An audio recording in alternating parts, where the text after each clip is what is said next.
रमा, मधु और सुधा आशा देवी की 3 सरकारी बहुएं। रमा पेशे से सरकारी वकील थी, मधु एक यूनिवर्सिटी में प्रोफेसर थी और छोटी बहू सुधा एक सरकारी बैंक में नौकरी करती थी। तीनों बहुएं नौकरी वाली थीं, इसलिए तीनों ही पूरा दिन व्यस्त रहती थी। इसी वजह से रोजाना किसी न किसी बात पर तीनों बहुओं में लड़ाई हो ही जाती थी, खासकर तब जब होता था इतवार यानी कि संडे। क्या बात है आशा जी, आज सुबह सुबह सब्जी मंडी होकर आ रही हो? आज इतवार है ना, बहू बेटे देर से सोकर उठेंगे, सोचा घर पर क्या करूं, मंडी ही हो आती हूँ। अच्छा, आज तो तीनों बहुओं की छुट्टी होगी। चलो बढ़िया है, तीनों बहुएं सरकारी नौकरी वाली हैं। वैसे तीनों ही काम वाली हैं तो आपस में बर्तन खड़क ही जाते होंगे। अरे नहीं, मेरी तीनों बहुओं में बहुत प्रेम है, उनमें कभी कोई लड़ाई नहीं होती। अभी तक तो सब उठकर अपना अपना काम निपटा चुकी होंगी। अपनी वकालत घर में मत झाड़ो भाभी, मैं भी बड़े स्कूल में प्रोफेसर हूँ, मुझे भी गणित आती है। आलू के पराठे में प्याज नहीं डलेंगे, सिर्फ आलू पराठा ही बनेगा। अच्छा, मैं भी देखती हूँ कि तुम आलू के मसाले में प्याज कैसे नहीं मिलाती हो। तुम अकेली आलू का पराठा खाने वाली नहीं हो, हम सब हैं। अरे तो किसने मना किया? 6 आलू हैं, 2-2 तीनों के हो गए, ये 2 मेरे, ये 2 मेरे। ओहो, बहुत बढ़िया, खुद दोनों ने बढ़िया बढ़िया आलू रख लिए और मुझे ये गले हुए खराब दे दिए। बड़ी चालाक हो आप दोनों तो। अरे मैं भी बैंक में नौकरी करती हूँ, सारा हिसाब किताब मुझे भी पता है। ये आधा आलू खराब है, ये मैं क्यों रखूं? मैं अपना आलू नहीं दूंगी। मैं भी क्यों दूं? इतनी मुश्किल से संडे आता है, आलू पराठे खाने का ये मौका मैं क्यों छोड़ दूं? आलू तो मैं लेकर ही रहूंगी, देखती हूँ कौन मुझे रोकता है।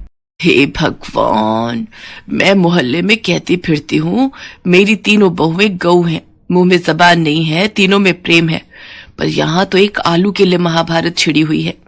इतनी बड़ी सरकारी नौकरी करने वाली हो तुम, पर लड़ाई बिल्कुल बच्चों की तरह लड़ती हो। थैले में आलू रखे हैं, उबाल लो जितनी मर्जी। पता नहीं मेरे इस दुनिया से जाने के बाद।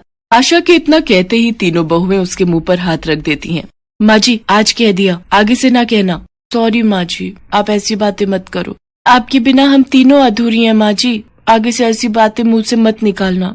फिर क्यों लड़ती हो तुम तीनों? देखो, जिस घर में प्यार होता है वहाँ भगवान का वास होता है, इसलिए आपस में प्रेम से रहा करो। आशा देवी अपनी तीनों बहुओं को ऐसी ही प्रेम भरी सीख देती रहती थी। उसके बाद तीनों बहुएं मिलकर एक साथ नाश्ता बनाती हैं। रोजाना की तरह वही खट्टी मीठी नोकझोंक के बीच आशा देवी की बदौलत तीनों बहुओं में आपसी प्यार बना हुआ था। आशा देवी की ननद मनोरमा कुछ दिनों के लिए रहने आ जाती है। मनोरमा स्वभाव से चुगलखोर और झगड़ालू है, पर क्या करे, है तो आशा देवी की ननद ही ना। आशा भाभी कहाँ हो? मैं तो कब की बाल धोकर बैठी हूँ, तुम्हारी बहुएं कहाँ हैं? मुझे चाय नाश्ता कौन सी बहू देगी? जी रुको, मैं तुम्हारे लिए पोहा और चाय बनाकर ला रही हूँ। बुआ जी पाए लागू, मैं चलती हूँ, आपको शाम को मिलूंगी। मैं भी चलती हूँ बुआ जी, प्रणाम। ओह, मुझे भी आज लेट हो गया। मधु भाभी रुको, मुझे अपनी स्कूटी पर जरा बस स्टैंड तक छोड़ देना, आज कैब बुक ही नहीं हो रही। ये बढ़िया बात रही, तीनों बहुएं काम पर निकल गईं, अब तुम सारा घर का काम करोगी। तो क्या हुआ जीजी, सफाई बर्तन वाली लगी हुई है, घर का काम करने में हर्ष थोड़ी है। तुम तो ऐसे ही चिंता करती हो। ये लो पोहा और चाय लो, बाकी सब चिंता छोड़ दो। मनोरमा की बुरी आदत चुगली करने की बाज कहाँ आने वाली थी। जब आशा ने उसकी बात को अनदेखा कर दिया तो वो तीनों बहुओं को भड़काने लगी। अरे रमा बहू, क्या कर रही हो? अंदर आ जाऊं? हाँ बुआ जी, ये भी कोई पूछने की बात है? आपका अपना घर है, कहीं भी आओ जाओ। अच्छा, अलमारी में कपड़े लगा रही हो? सचमुच कितना थक जाती हो। नहीं, ऐसी कोई बात नहीं है बुआ जी, वो कल मधु ने मशीन लगाई थी तो कपड़े धोकर रख दिए थे, वही तह लगा रही हूँ। अच्छा, तभी मधु का मुंह बना हुआ था, बोल रही थी सारा दिन अकेले काम में लगी रहती हूँ। वो प्रोफेसर है ना तो जल्दी घर आ जाती है, इसलिए वो ज्यादा काम करती है। अच्छा, ऐसा कहा? पर ऐसी तो कोई बात नहीं है, मैं और सुधा हम दोनों भी तो इतना काम कर लेती हैं। मधु फालतू की बातें कर रही है। रमा को भड़काने के बाद मनोरमा ने मधु और सुधा को भी झूठ मूठ की पट्टी पढ़ा दी। क्या? रमा भाभी और सुधा ने ऐसा कहा? उनसे ज्यादा घर खर्च में पैसे मैं लगाती हूँ, उन दोनों की इतनी हिम्मत ये कहने की कि वो मेरे से ज्यादा घर खर्च करती हैं। आपको पता है बुआ जी, कितनी बार रमा भाभी और सुधा के जन्मदिन एनिवर्सरी पर मैंने महंगे महंगे तोहफे लाकर दिए हैं। अच्छा हुआ बुआ जी आपने मुझे बता दिया, ये दोनों मेरे बारे में क्या सोचती हैं। मनोरमा तीनों बहुओं में फूट डाल चुकी थी। तीनों बहुओं के व्यवहार में फर्क साफ दिखाई दे रहा था। ये तीनों को क्या हो गया है, आज इतवार के दिन घर में इतनी शांति कैसे बनी हुई है। रमा बहू क्या हुआ, आज रसोई में कुछ स्पेशल नाश्ता नहीं बनाना क्या? मुझे नहीं पता माँ जी, मैंने अपने और सुधीर के लिए छोले भटूरे मंगवाए थे, हमने वही नाश्ता कर लिया है। रमा भाभी बहुत ज्यादा इतराने की जरूरत नहीं है, हमने भी स्पेशल अमृतसरी कुलचे मंगवा कर खा लिए हैं। हमारा भी आज संडे है, सुनील और मैं मूवी देखने भी जा रहे हैं। मैंने भी जलेबी समोसे खाए हैं, खुद कमाती हूँ, किसी का दिया नहीं खा रही। मैंने और रवि ने हैवी नाश्ता किया है, बढ़िया। कितने दिनों बाद। ये हो क्या रहा है इस घर में, एक दूसरे से सीधे मुंह बात करने को तीनों तैयार ही नहीं है। जरूर कुछ गड़बड़ है, नहीं तो ये तीनों मेरे से इस तरह बात नहीं करती। और ये मनोरमा जी कहाँ गई है, बड़ी देर से दिखाई नहीं दे रही, लगता है कमरे में होंगी। उनकी चाय वहीं दे आती हूँ। अरे मैंने भाभी की तीनों बहुओं में ऐसी फूट डाली है, ऐसी फूट डाली है कि पूछो मत। बड़ा इतरा रही थी तीनों बहुओं को लेकर। ओह, इसका मतलब ननद जी ने मेरे घर में आग लगाई है। इनका पर्दाफाश मैं ही करूंगी। मनोरमा की आदत थी फोन पर हर बात अपनी बेटी को बताने की। आशा देवी ने एक दिन अपने मोबाइल का ऑडियो रिकॉर्डर ऑन करके मनोरमा के कमरे में रख दिया और जानबूझकर मनोरमा से बातों बातों में बात करने लगी। भाभी तुम मुझे पहले कहती तो मैं बहुत पहले ही ये काम कर देती। अब तुम अपना दुख मुझसे कह रही हो कि तुम अपनी तीनों बहुओं से तंग आ चुकी हो, उनकी सेवा करके तुम थक जाती हो। चलो अभी भी कुछ नहीं बिगड़ा है, तुम चिंता मत करो, मैं तुम्हारी तीनों बहुओं में फूट डाल चुकी हूँ। मनोरमा सारी सच्चाई बोल देती है कि कैसे उसने रमा, मधु और सुधा से एक दूसरे के लिए चुगली की थी। आशा तो यही चाहती थी कि सच्चाई सामने आए और वो मौका देखकर अपनी तीनों बहुओं के सामने अपनी ननद मनोरमा की सच्चाई सुना देती है, जिसे सुनकर तीनों बहुओं की आंखों में आंसू आ जाते हैं और वो एक दूसरे की तरफ देखने लगती हैं। मनोरमा शर्म से लज्जित हो जाती है और वापस अपने घर चली जाती है। मुझे अपनी तीनों बहुओं पर नाज है, तुमने किसी के भड़काने पर अपने ही घर में फूट डाल दी। मैं तो दुनिया से कहती हूँ मेरी तीनों बहुएं बहुत समझदार हैं, उनमें आपस में एकता है। कभी भी किसी के भड़काने में मत आना, नहीं तो घर को टूटते देर नहीं लगती। हमें माफ कर दीजिए माँ जी, आज के बाद हम ये गलती दोबारा कभी नहीं करेंगे। तीनों बहुओं में फिर से एकता हो जाती है और आशा देवी का परिवार टूटने से बच जाता है। अरे भाभी आओ आओ, कैसी हो सुधा? मैं ठीक हूँ भाभी। नमस्ते ताई जी। नमस्ते नमस्ते। अच्छा ये लो मिठाई खाओ। अरे वाह भाभी, वैसे किस खुशी में? अरे वो किशन ने कार खरीद ली है, बड़ी महंगी पड़ी लेकिन सच में कार एकदम जबरदस्त है। अरे वाह क्या बात है ताई जी, बधाई हो भाभी, परिवार में पहली कार आई है। भगवान करे किशन ऐसे ही खूब तरक्की करे। अच्छा तुम दोनों आ जाना शाम को कार देखने, विशाल को भी साथ लाना। हाँ हाँ भाभी जरूर आऊंगी, पर आप अंदर तो आओ। नहीं नहीं मेरे पास बहुत काम है, अब फिर कभी। इसके बाद सुधा को 2 लड्डू थमाकर सुमित्रा वहां से चली गई। दरअसल सुधा और सुमित्रा रिश्ते में देवरानी जेठानी थी। सुधा जितनी मिलनसार और अच्छे स्वभाव की थी, तो वहीं सुमित्रा उतनी ही घमंडी, लालची और नकचढ़ी थी। फिर कुछ देर बाद माँ, यहाँ गेट पर क्या कर रही हो?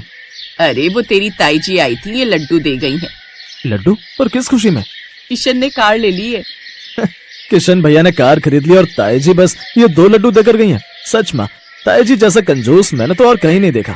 फिर उसी शाम सुधा और सलोनी सुमित्रा के घर जाने के लिए तैयार हो गए और साथ में विशाल भी तैयार होते हुए सलोनी से कहने लगा, सलोनी सुनो ना, थोड़ी ठंड सी हो रही है, कोई स्वेटर दे दो यार। हाँ हाँ ये लीजिए ना। अरे वाह, नया स्वेटर, ये कब बनाया तुमने? बस बना दिया, आपके लिए सरप्राइज रखा था, बताइए तो कैसा लगा? अरे वाह, ये तो बहुत ही सुंदर बनाया तुमने, पर ये सब कब कर दिया तुमने, मुझे तो पता ही नहीं चला। अरे वो छोड़, ये देख सलोनी ने मेरे लिए कितनी प्यारी शॉल बनाई है, पता है पूरी पूरी रात जाग जाग कर तैयार की है इसने। वाह माँ, ये शॉल तो आप पर बहुत ही जच रही है, थैंक यू सलोनी। सलोनी को सिलाई कढ़ाई का बहुत शौक था, उसके हाथों में गजब का हुनर था। जब भी मौका मिलता वो कुछ न कुछ बनाती रहती। फिर उसी शाम किशन भैया मुबारक हो, गाड़ी तो बहुत बढ़िया है। हाँ बढ़िया तो होगी, पूरे 10 लाख की है भाई। अरे बाप रे, इतनी महंगी। उस नई गाड़ी को देखकर विशाल की आंखों में एक अलग ही चमक थी। वो अपने भाई किशन के लिए बहुत खुश था। तभी घर के बाहर सुमित्रा आई। आ गए तुम लोग, आओ देखो, ये गाड़ी ली है मेरे किशन ने, है ना कितनी अच्छी। हाँ ताई जी, बहुत अच्छी गाड़ी है। भैया गाड़ी खोलकर दिखाओ ना अंदर से, हम भी तो बैठकर देखें कि अंदर से कैसा है इसका इंटीरियर। विशाल की ये बात सुनते ही किशन के हाव भाव बदल गए और तुरंत भौं चढ़ाते हुए उसने विशाल से कहा, नहीं नहीं, मेरी कार गंदी हो जाएगी, और तुम तीनों अपनी चप्पल तो देखो, अगर मैट गंदी हो गई तो फिर कौन साफ करेगा? पता है सिर्फ मैट ही 10,000 रुपए की लगवाई है मैंने। किशन की ये बात सुनते ही सुधा, सलोनी और विशाल हैरान रह गए। इस तरह की बेइज्जती की उन्होंने बिल्कुल भी उम्मीद नहीं की थी। और फिर गुस्से से तमतमाई सुधा ने कहा, ये क्या कह रहे हो तुम किशन? माना कि हम लोग गरीब हैं, लेकिन विशाल तुम्हारा छोटा भाई है। अरे अगर कार दिखानी ही नहीं तो हमें बुलाया ही क्यों? ऐसा है चाची, पहली बात तो ये कि मैंने तुम लोगों को नहीं बुलाया, और दूसरी बात ये कि अगर कार में बैठने का इतना ही शौक है तो अपने बेटे से कहो कि वो अपनी कार खरीद ले। हाँ, औकात तो है नहीं कार देखने की भी, आए बड़े अंदर बैठने। किशन का घमंड और बदतमीजी देखकर सलोनी ने फौरन सुधा और विशाल का हाथ पकड़ा और उन्हें वापस घर ले आई। उस रात किसी ने भी गुस्से में खाना नहीं खाया। सुधा और विशाल रोते रोते सो गए, लेकिन सलोनी की आंखों में नींद नहीं थी। उसे रह रहकर अपने जेठ किशन की बातें याद आ रही थी। वो बैठी बैठी सोचने लगी कि कैसे वो अपने पति और अपनी सास की बेइज्जती का बदला ले। तभी अचानक उसकी नजर सामने पड़े सुई धागे पर पड़ी। भगवान तेरा लाख लाख शुक्रिया, तूने मुझे राह दिखा दी। अब मैं दिन रात एक कर दूंगी और अपने परिवार की बेइज्जती का बदला लेकर रहूंगी। अगले ही दिन से सलोनी का व्यवहार बिल्कुल बदल गया। वो बाजार की हर उस दुकान पर गई जहां कपड़े सिले जाते थे।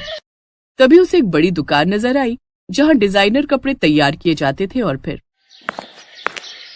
अच्छा तो तुम सिलाई कढ़ाई का काम जानती हो? अब रुको, ये लहंगा देख रही हो, बहुत महंगा पीस है, लेकिन इसे लाने में इसकी कढ़ाई एक जगह से खुल गई है, तो क्या तुम इसे रिपेयर कर सकती हो? जी मैडम, लाइए इसे मुझे दीजिए। ये कहकर सलोनी ने अपने थैले से सुई निकाली और उस शोरूम की मालकिन रीमा से मैचिंग धागा लेकर शुरू हो गई। देखते ही देखते उसने लहंगे की कढ़ाई को ऐसे रिपेयर कर दिया कि देखने से पता ही नहीं चल रहा था कि वो कभी उधड़ी भी थी। अरे वाह, तुमने तो कमाल कर दिया। अब वैसे नाम क्या है तुम्हारा? जी सलोनी। अच्छा सलोनी, एक काम करो, मैं तुम्हें 12 लहंगे और दे रही हूँ, इनमें भी वही दिक्कत है, तुम इन्हें आराम से रिपेयर करके दे देना। और ये लो इस काम के 5,000 रुपए, ठीक है ना? जी ठीक है, आपका बहुत बहुत शुक्रिया। सलोनी वो सारे लहंगे लेकर घर आई। रात रात भर काम करके सिर्फ 3 दिनों में ही उसने सारे लहंगे रिपेयर करके रीमा को वापस कर दिए। रीमा उसके काम से बहुत खुश थी। ऐसे कई महीनों तक रीमा उसे काम देती रही और काम के बदले पैसे भी। फिर एक दिन, अच्छा सलोनी, अगर मैं तुम्हें फ्रेश पीस दूं तो तुम पूरे लहंगे पर कढ़ाई कर पाओगी? हाँ मैडम, थोड़ा सा टाइम लगेगा लेकिन मैं कर लूंगी। तो फिर ठीक है, कुछ बड़ा करो तो कमाई भी अच्छी मिलेगी। इस बार सलोनी ने पूरे लहंगे में कढ़ाई की और फिर उसे 2 दिन में ही तैयार कर रीमा को सौंप दिया। जैसे ही वो लहंगा डिस्प्ले में लगाया गया तो उसे एक अमीर औरत ने पूरे 50,000 रुपए में खरीद लिया। रीमा ने उस लहंगे के बिकते ही पूरे 15,000 रुपए सलोनी को दे दिए। अब तुम्हारी जिंदगी बदलने वाली है सलोनी, अब से तुम मेरे लिए फ्रेश पीस डिजाइन करो। रीमा ने सलोनी को ढेर सारे लहंगे दे दिए। सलोनी जानती थी कि वो सारे लहंगे खुद तैयार नहीं कर सकती, इसीलिए उसने अपने आसपास की पड़ोसनों को पहले कढ़ाई सिखाई और फिर अपने साथ मिला लिया। अब सलोनी सिर्फ डिजाइन बनाती और सबको गाइड करती, जबकि बाकी महिलाएं कढ़ाई करती। धीरे धीरे रीमा ने सलोनी को अपना पार्टनर बना लिया। इस दौरान सलोनी अपने घर में बहुत कम वक्त दे पाती थी। तो फिर एक दिन, सलोनी खाना खा ले बेटा। नहीं माँ जी, अभी बिल्कुल टाइम नहीं है, मुझे रीमा जी के साथ एक क्लाइंट से मिलना है, मैं रास्ते में कुछ खा लूंगी। अरे पर थोड़ा सा तो खा ले। नहीं माँ जी, बड़ी बिजनेस डील है, मैं शाम को आती हूँ ना। सुधा सलोनी की हालत देखकर दुखी थी। वो जानती थी कि सलोनी दिन रात मेहनत कर रही थी, लेकिन सलोनी के सिर पर तो अलग ही धुन सवार थी। ऐसे ही कुछ दिन बाद सुधा ने फिर सलोनी से कहा, सलोनी आजा तेरे सिर में तेल डाल दूं। नहीं माँ जी, मुझे अभी निकलना है, बहुत जरूरी बिजनेस डील है। अब बस भी कर, कितना बिजनेस करेगी बहू? सलोनी ने ये सुनते ही अपनी सास की तरफ देखा। उसकी आंखें छलछला रही थी, आंखों में गुस्सा भी था और आंसू भी, पर वो बिना कुछ कहे वहां से निकल गई। ऐसे ही 2 साल और बीत गए। अब तो सलोनी घर में सिर्फ कुछ घंटों के लिए आती थी। वो सारा दिन लहंगों को डिजाइन करने और काम बांटने में निकाल देती थी। और फिर एक दिन सलोनी ने अपनी सास सुधा और अपने पति विशाल को ऑटो में बिठाया। रास्ते भर सुधा और विशाल उससे पूछते रहे कि वो उन्हें कहाँ ले जा रही है, लेकिन वो खामोश थी, कुछ नहीं बोली। थोड़ी देर बाद वो ऑटो एक बड़े कार शोरूम के सामने जाकर रुकी। सलोनी सुधा और विशाल को लेकर अंदर पहुंची और फिर, वेलकम मैडम, आपकी कार रेडी है। आपको पूरी पेमेंट तो मिल गई ना? जी पूरा 18 लाख मिल चुके हैं मैम। आप एक काम कर देंगे प्लीज? हाँ हाँ बोलिए ना मैम। वो हम में से किसी को अभी कार चलाना नहीं आता, तो आप इसे हमारे घर छुड़वा देंगे? कुछ दिन में मेरे हस्बैंड सीख लेंगे ड्राइव करना। डोंट वरी मैम, मैं ड्राइवर को भेज देता हूँ, वो आपको आपकी कार के साथ घर छोड़ देगा। चमचमाती गाड़ी देखकर विशाल और सुधा की आंखों से खुशी के आंसू नहीं थम रहे थे। सुधा ने सलोनी को गले से लगा लिया और रोने लगी। आप पूछती थी ना माँ जी कि मैं कितना बिजनेस करूंगी, लीजिए आपकी कार आपके सामने है, अब मुझे नहीं करना कोई बिजनेस। नहीं बेटा, ये तो बस शुरुआत है। मैं जानती हूँ तेरा काम तेरी खुशी है, जिसके आड़े में कभी नहीं आऊंगी, उल्टा हर स्थिति में तेरा साथ दूंगी। थोड़ी देर बाद नई नवेली कार सीधा जाकर सुमित्रा के घर के बाहर रुकी। कार में से सलोनी बाहर निकली और फिर उस महंगी कार के सामने विशाल की कार फीकी लग रही थी, और ठीक अपनी कार की तरह ही किशन और उसकी माँ सुमित्रा के चेहरे का रंग भी फीका पड़ गया था।